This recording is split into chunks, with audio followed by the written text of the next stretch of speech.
Hello students. In my last presentation, I told you about the types of culture media based on their physical nature and also based on their chemical composition. Hope you understood it. Now, in this video, I'm going to tell you about the types of culture media based on some special function they have. Okay, shall we start?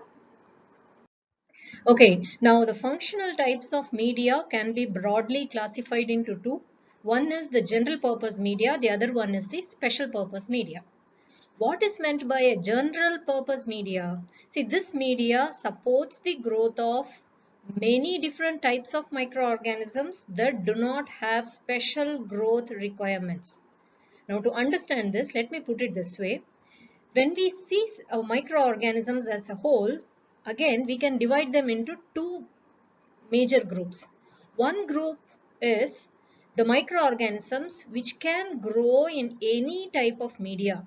You give any type of carbon source, any type of nitrogen source, uh, they can grow without any difficulty. But there is another group, a special group, which needs certain special nutrients for their growth. If that special nutrient is not there, it will not grow. Most of our human pathogens, if you see, they come under this category. They might need blood sometimes, they might need serum sometimes, they might need egg sometimes. So like this, only if some special nutrient is given, they will grow. Otherwise, their growth will be highly diminished.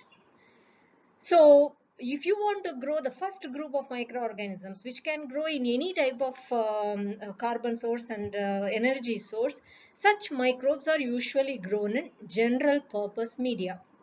And this general purpose media will be usually non-synthetic in nature or complex in nature. I've already explained to you what is meant by a non-synthetic or a complex media. Refer to my previous presentation if you don't know. And this media usually contains a mixture of nutrients that could support the growth of a variety of bacteria and fungi. See, when you formulate a general purpose media, see to it that the carbon source, the energy source, the nitrogen source, what you give is usually general in nature. For example, most of the microorganisms can use a beef extract or peptone. Most of them can use glucose. So like this, some general carbon and energy source should be present in that medium when you formulate the medium. If it is pure salts, if it is a very special type of salts, most of the microbes may not be able to use it. So when a general purpose medium is formulated, the contents also should be very general in nature, which can support a variety of microorganisms, especially bacteria and fungi. Now, examples for general purpose media, if you see, which we have already seen in fact, nutrient agar and nutrient broth, brain heart infusion broth, and also trypticase soy agar. I have already told you about nutrient agar and nutrient broth. If you see the trypticase soy agar, it is a mixture of digested milk protein, that is casein. Also, it contains soybean digest, sodium chloride, and agar. Now, this is the special media that we have to see in detail. Special media contain some special nutrient which is necessary to grow some specific microorganism or identify unique characters in them. We must understand two things here. One is this media contains some special nutrient. Why do we add that nutrient? Because some organisms will not grow in common nutrients that we use in the laboratory. They will need some special nutrient, specific nutrient for their growth. So in such cases, we use special media, or sometimes why do we use special media is in order to bring some unique character in them. For example, there are only very few organisms which can lyse the red blood cells. We call those organisms as hemolytic organisms. So if you want to check whether an organism is hemolytic or not, then you have to add blood to the media. So to identify some unique characters in the organisms, present in the organisms, or to grow some highly specific organisms in your media, then you go for special media. Now again, under special media, we have different types based on for what purpose you are using that media. We have enriched medium, selective medium, transport medium, differential medium, maintenance medium, and enrichment medium. We shall see all these types one by one.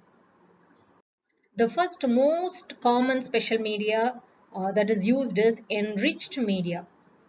What is this enriched media?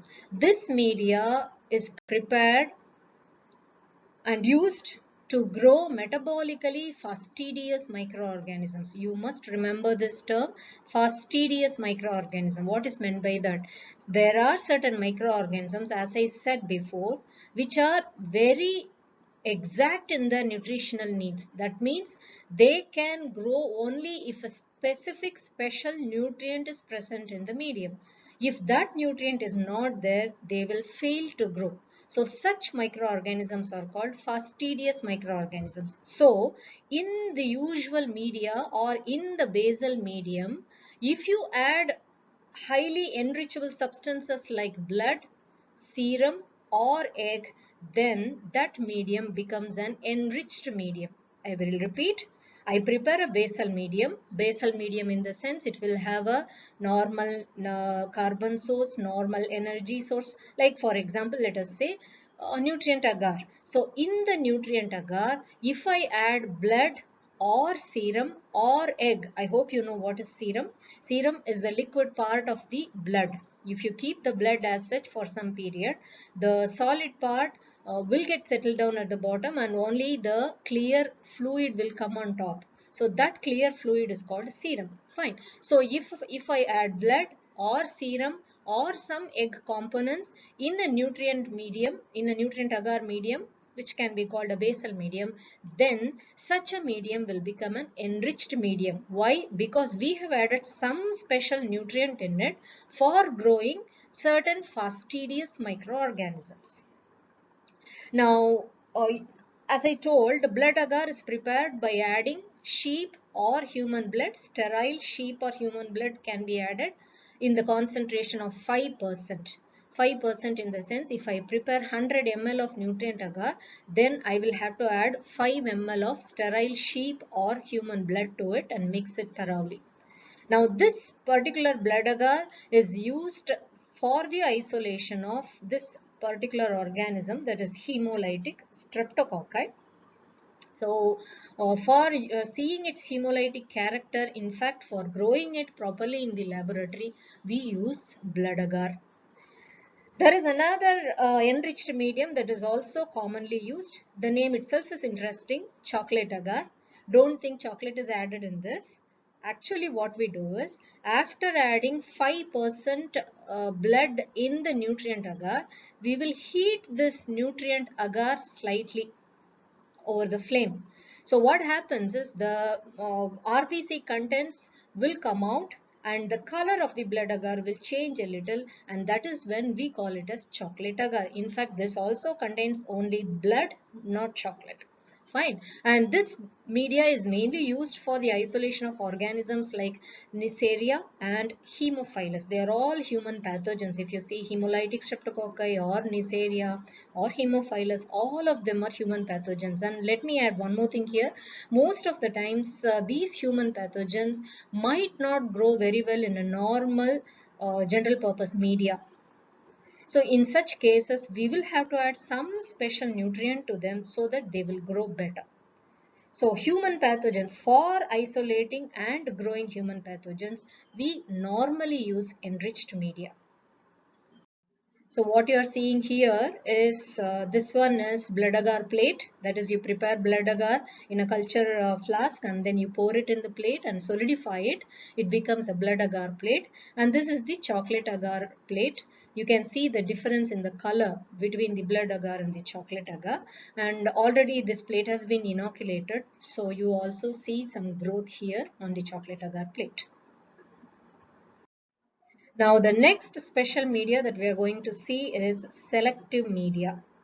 This media contain chemicals which prevent the growth of unwanted microorganisms and promote the growth of wanted microorganisms. Let me just put it in a simpler way here. Let us say I want to isolate microorganism from soil. You might already have will be having an idea that soil contains many different types of microorganisms. Let us talk only about bacteria. Soil contains both gram-positive bacteria and gram-negative bacteria. There are so many different types, so many different varieties present in the soil. Now, what if I want to isolate only gram-negative bacteria and inhibit gram-positive bacteria from growing? I want to see what is the gram-negative population present in the soil. Now, can I use nutrient agar medium here? No. The reason is nutrient agar is going to support the growth of both gram-positive and gram-negative bacteria. So you will get both colonies. So it is simply not possible to differentiate the colonies just by seeing them. So I need a medium which will support only gram-negative bacteria and will suppress the gram-positive bacteria.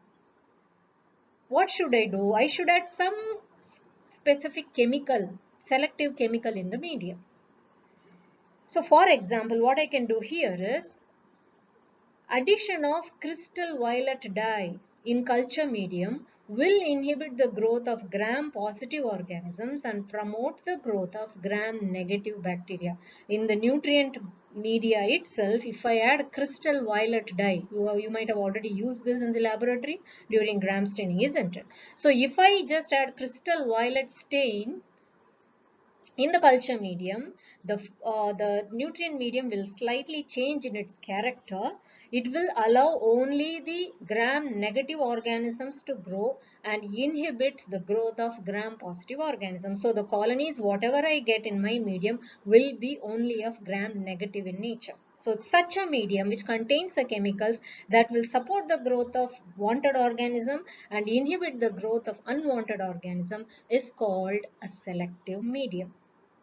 Now, when do we use such a selective medium? As I said before, in the primary isolation of a specific type of microorganism from samples containing mixtures of different species.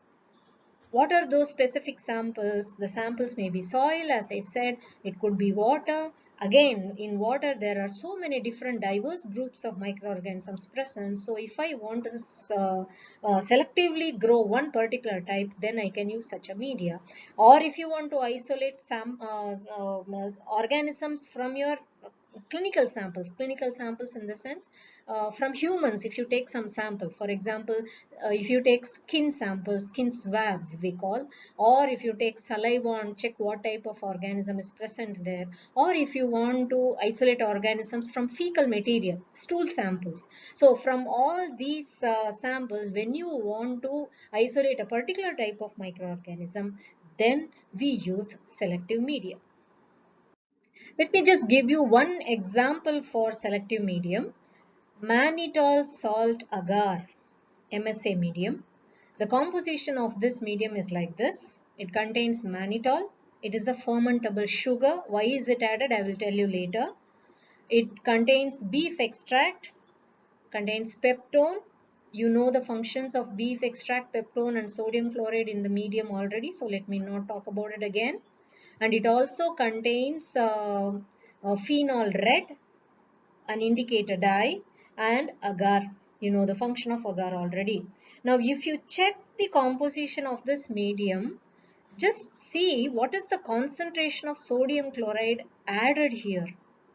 It is not 8 grams that is usually added in the nutrient agar medium.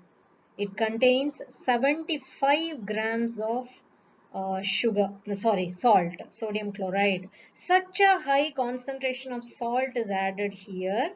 So what it does is, this concentration is 7.5%. So what it does is, it will inhibit the growth of most of the bacteria which cannot survive such a high salt concentration. Most of the bacteria will die. But the genus Staphylococcus will grow well in this medium and thus can be isolated from samples. So especially if you want to isolate Staphylococcus from skin samples, then this media is very much in use. Fine. So that is the selective agent that is added here. Sodium chloride is added in the concentration of 7.5%, which is very, very high.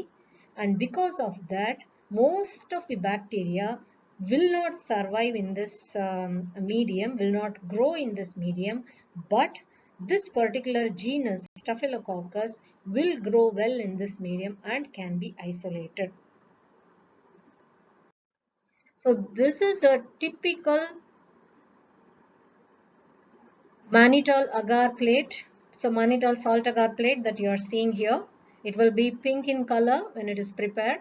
Once you swab the sample on the media and incubate it, as I said, most of the salt non-tolerant bacteria will not grow in this, especially the gram-negative ones cannot grow in this medium. And even among the gram-positive ones, staphylococci and enterococci will grow. And when they grow, they form colonies like this. But even here, you will see some difference. Here in one side, you see just colonies grown without any color change, whereas here you see the colonies along with color change. From pink, it has turned to yellow color, right? Now, what is it? We will see later, because if I talk about it now, you might not understand. When we talk about differential medium, at that point, I'll tell you why such a color change happens in the medium. The next special media that we are going to see is differential media.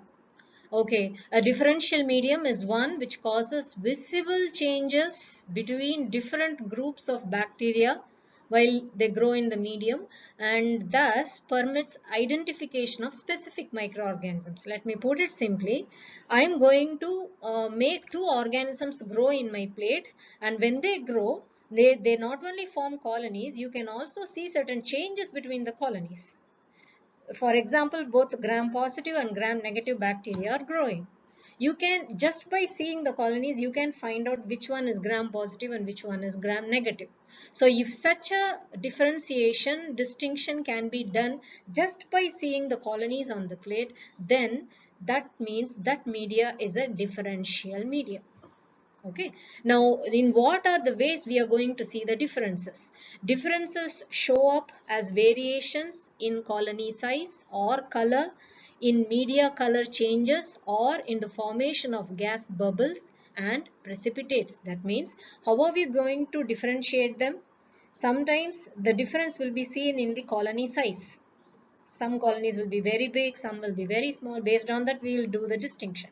Or sometimes we will be by seeing the colony color. Some will look red, some will look off-white, some will look black. Depending on that, we can make the differentiation. Or sometimes the colonies will not be any different, but the media color will change. It will change from red to half white, or it will change from pink to yellow. That is what you had seen in the last plate also. It was pink in color, later it turned to yellow when the colonies are growing in that particular place. So because of media color changes, you can make out the difference between two colonies. Or sometimes some colonies will give out gas bubbles, some colonies will not, some colonies will give out precipitates, some will not. So like this, differentiation can be done in using different characters in the medium. So such differential media are available with us for differentiating microorganisms.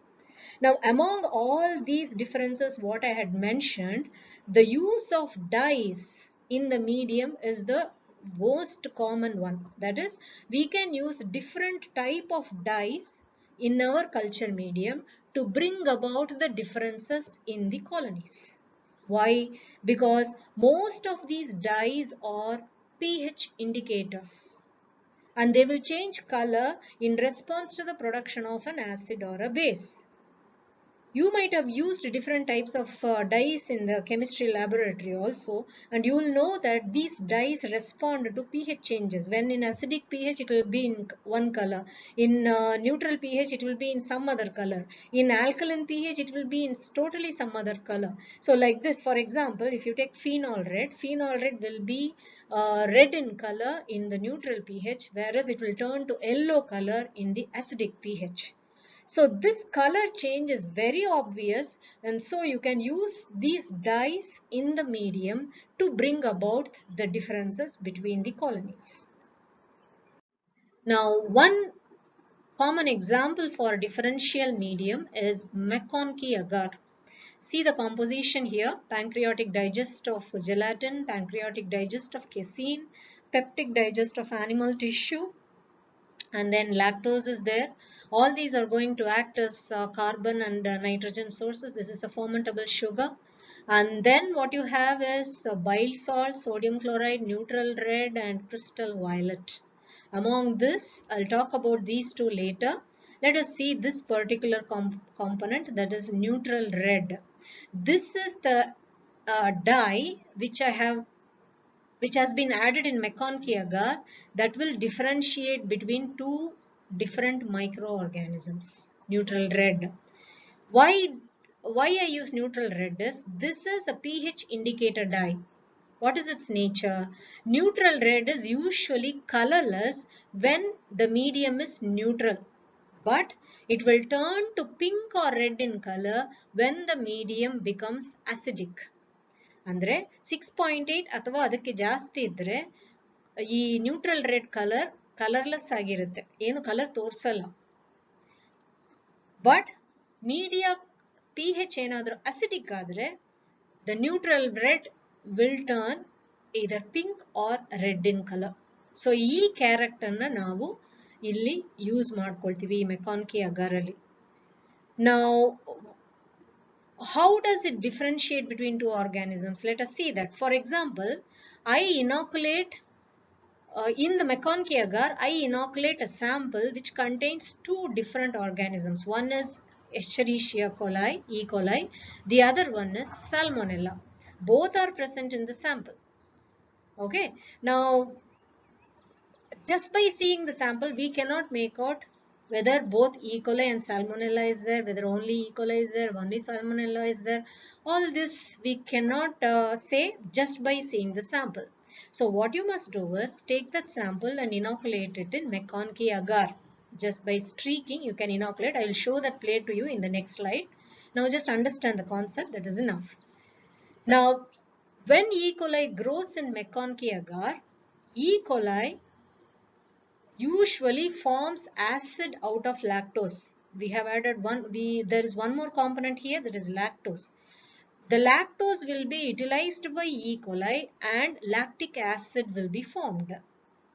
Now once lactic acid accumulates in the medium pH will become acidic, and as I already told, in the acidic pH the neutral red will become pink or red in color, right? So when E. coli grows in McConkey agar, it will give rise to pink or red color colonies.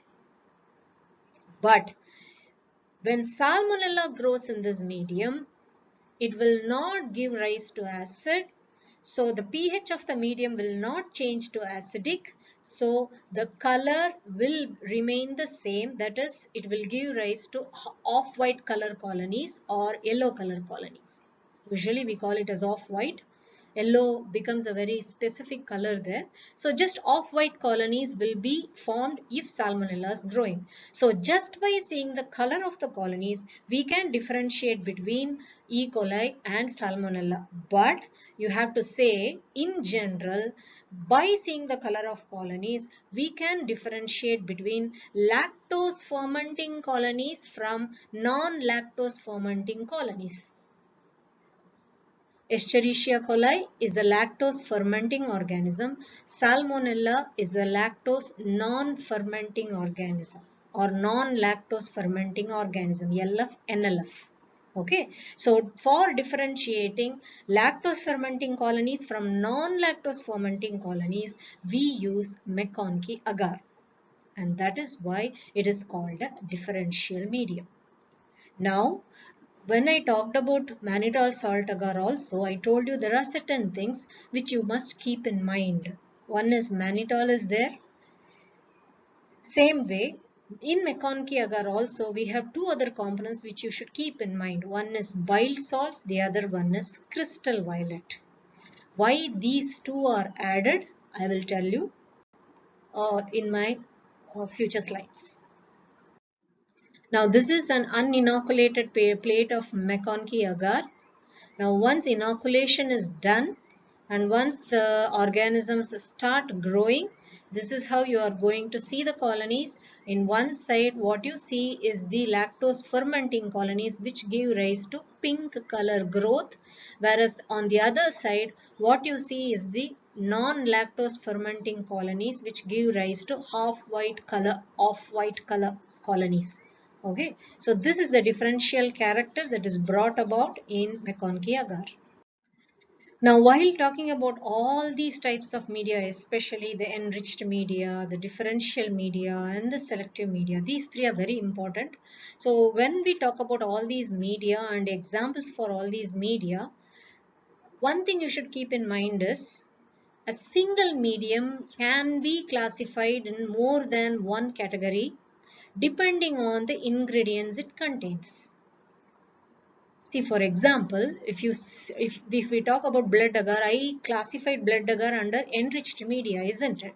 But blood agar can also be considered as a differential media.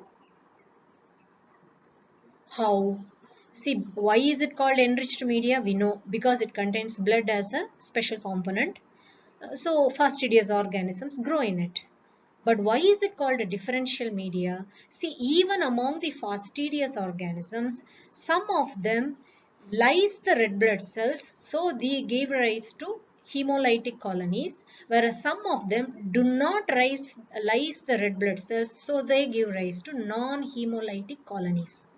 So this differentiation of hemolytic colonies and non-hemolytic colonies can be done with blood agar. So that is why it is also called a differential media. The second one is McConkey agar. I classified McConkey agar under differential media, isn't it? But it can also be called a selective media. Now, why is it a selective media? See, what is the basic nature of selective media? It will allow one particular type to grow and it will not allow another type to grow, right? So, in McConkey agar, as I told before, there are two other components to remember. One is bile salts and other one is crystal violet. Bile salt and crystal violet present in the McConkey agar will not allow the gram-positive organisms to grow. It will allow only the gram-negative organisms to grow. So it becomes a selective media, isn't it? So McConkey agar is both a differential and a selective media. The third example which we have seen is mannitol salt agar. We saw mannitol salt agar under selective media, isn't it? Because it contains high concentration of salt, so it will allow only the salt tolerant organisms to grow. But mannitol salt agar can also be called differential media. It can differentiate two different organisms that grows in it. How? See, mannitol salt agar, as I said, contains a sugar that is mannitol. Second is it contains a dye that is phenol red. Among salt-tolerant organisms like Staphylococci, some Staphylococcus species can ferment mannitol and give rise to acid. And under acidic condition, the phenol red will turn yellow. So there also you might have observed in that plate, some colonies looked yellow in color, whereas some looked just the color of the medium, isn't it? So those colonies which can ferment mannitol will give rise to yellow color colonies, whereas those organisms, those Staphylococci which cannot ferment mannitol will be just colorless in nature. So this again is a differential character that you can get with mannitol salt agar medium. So that is why all these media can be classified in more than one category as I have shown here. The other three important classes under special media we are going to see now. The first three are very important, as I told, the selective media, differential media, and enriched media. Now the fourth one is transport media. This media is used specifically to maintain the pathogenic microorganisms during transportation to laboratory from hospital or from a distant area.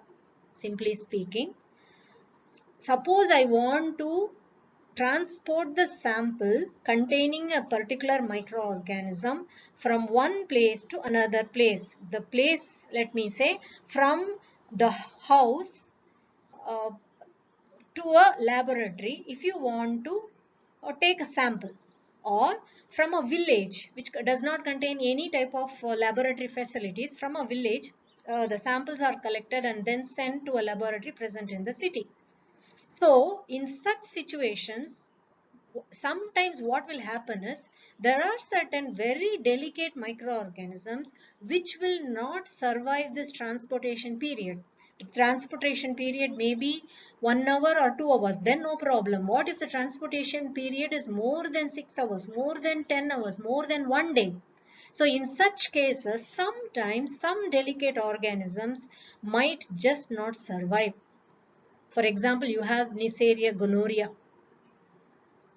Now this organism will not survive the time taken during the transport. You might take the organism from the lungs or from the CSF, cerebrospinal fluid. Such organisms are usually very delicate.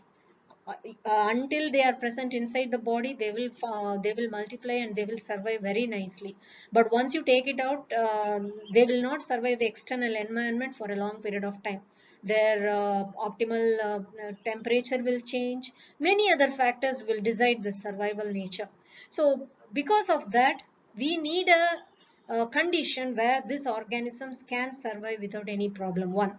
The second situation is sometimes in some samples more than one organism will be there. As I said before, let us say we take the stool sample or fecal material.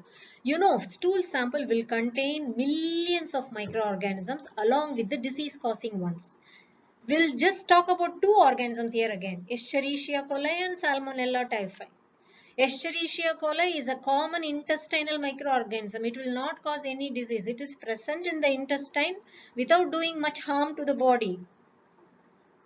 And Salmonella typhi, if it is present, it will cause typhoid fever. Right? So in stool sample, both these organisms will be there.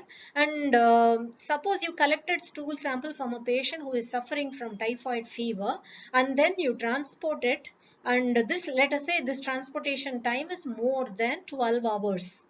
So what will happen is during this time, Escherichia coli will be present usually in very high numbers, whereas Salmonella typhi, even if it is present, it will be present in less numbers when compared to E. coli. So during transportation, E. coli will keep on growing and growing, whereas Salmonella typhi might not grow that well. So ಈಗ ಏನಾಗುತ್ತೆ ಅಂತಂದ್ರೆ E. coli will completely suppress the growth of Salmonella typhi. So once you take that sample to the laboratory and inoculate it on the medium, you might just see E. coli colonies. You will not see Salmonella typhi colonies at all. Even if it was present before during collection of the sample, even if that organism is responsible for typhoid fever in the patient, still when you want to isolate it in the laboratory to confirm the fever, you will not get the colonies at all. So in such cases, what you have to do is, if you suspect such organisms are there in your sample, then you have to use a media called a transport media. This media will maintain the pathogenic microorganism during the transportation from one place to another place. So these are some examples for transport media, because transport media has to be formulated specifically for different organisms. So I have just mentioned a few media here, transport media. Stewart's medium for gonococci, Pike's medium for Streptococcus pyogenes, buffered glycerol saline media for enteric bacilli, bile peptone medium for cholera bacilli, Vibrio cholerae. So for different pathogenic organisms, you need to have a special transport medium. So I've just mentioned a few here. The next is enrichment media. See, as I said before, in some samples like soil or water or stool samples, there will be different microorganisms present as mixed culture. And many a times the unwanted bacteria will be more in number than the wanted bacteria. As I said before, in stool sample, if you take, E. coli will be more in number, but we don't want to isolate it. We know that E. coli will be present in the stool sample, but we want to find it whether Salmonella typhi is there or not, right? But they will be present in very less numbers. So in such situations, what we do is we add certain chemicals that have a stimulating effect on the wanted bacteria or an inhibitory effect on the unwanted bacteria. This we have already seen, right? What we call selective medium, there also I have talked about this. In enriched medium, there also I have talked about this. But what is the basic difference here is, if such selective substance is added to the liquid medium, then we call it as an enrichment medium. In selective medium, we add this substance in a solid medium, isn't it? Whereas here, if the selective substance is added to the liquid medium, then we call it as an enrichment medium. So example for this is tetrathionate broth. Whenever we use the term broth, it means it is a liquid medium. So tetrathionate broth contains the chemical tetrathionate, which will inhibit coliforms and allow only the typhoid bacilli. Again, the same example I have mentioned here. Suppose both E. coli and Salmonella typhi is there. E. coli in general, the E. coli family is called coliforms, whereas the Salmonella family is called typhoid bacilli. So tetrathionate broth will inhibit coliforms in that sample, and it will allow only typhoid bacilli to be present and even to grow in that sample. Okay, so this is one example for enrichment media. The last one that we are going to see here is maintenance media. This is not a very common media that is used in the laboratory, but let us just understand what its purpose is. This media is different from growth media and are required to maintain the viability and physiological characteristics of bacteria. So the first line itself you must understand here. Maintenance media is different from growth media. What is meant by that? Whatever media that you have seen till now contains a proper carbon source, an energy source, nitrogen source, all that, isn't it? So that the organism present in the sample will grow and give rise to colonies. So this is the purpose of all the culture media that we use. And this is the growth media, where organisms are allowed to grow. But maintenance media is not like that. It will not have anything to support the growth of the organism. It will just support the survival of the organism. It will just maintain the viability, means it will just allow the survival of the organism. At the same time, it will also not allow any changes that happens to the organism present. Physiologically, none of the characters should change. So if such a media is formulated for maintaining the viability and the physiological characteristics of an organism, such a media is called maintenance media. See, for example, let us say E. coli is there, and in the sample E. coli is present, and E. coli uses glucose as the carbon source. And glucose is a very good carbon source for E. coli. It will happily grow in the medium where glucose is present. But what will happen if more and more glucose is utilized by the organism, more and more acid will be formed in the media. But the thing here is E. coli prefers to grow in the neutral pH. Because of its own byproducts that is released during metabolism, the medium pH will become acidic in nature, and because of that the E. coli will start dying. This shouldn't happen sometimes. So if you want to maintain E. coli for a very long period of time without losing its viability, without losing its any of the character, then you need to have a medium which will not have any such chemical. For example, glucose should not be there in a maintenance medium, because as I said, glucose, if it is present, will support E. coli to grow more and more. So more and more acid will be formed, and because of that the pH of the medium will change to acidic, and because of that the E. coli will start dying. Okay, so that is the purpose of maintenance medium. I hope you understood this concept. So proliferate rapid growth may be associated with rapid death of the cells at the end of growth phase. You might not understand this at present because you have to study growth curve. Only then this particular point you can understand. But just remember, ಎಷ್ಟಕ್ಕೆಷ್ಟು ಜಾಸ್ತಿ growth ಆಗುತ್ತೋ ಒಂದು organism ಅಷ್ಟಕ್ಕಷ್ಟೇ ಅದು danger ಅಲ್ಲಿ ಇದೆ ಅಂತ ಅರ್ಥ. ಅಂದ್ರೆ ಅದು ಬೇಗ it will start dying ಅಂತ ಅರ್ಥ. So for example, glucose in a medium frequently enhances growth, but as said, harmful to the cells is likely to be produced. Therefore, omission of glucose is preferable in a maintenance medium. So this is the purpose of maintenance media. And with this, there are many other media, but it is not at present. This much if you understand, that is more than enough. So go through all this, and if you have any doubts, post it in the classroom and I will clarify all your doubts. Thank you.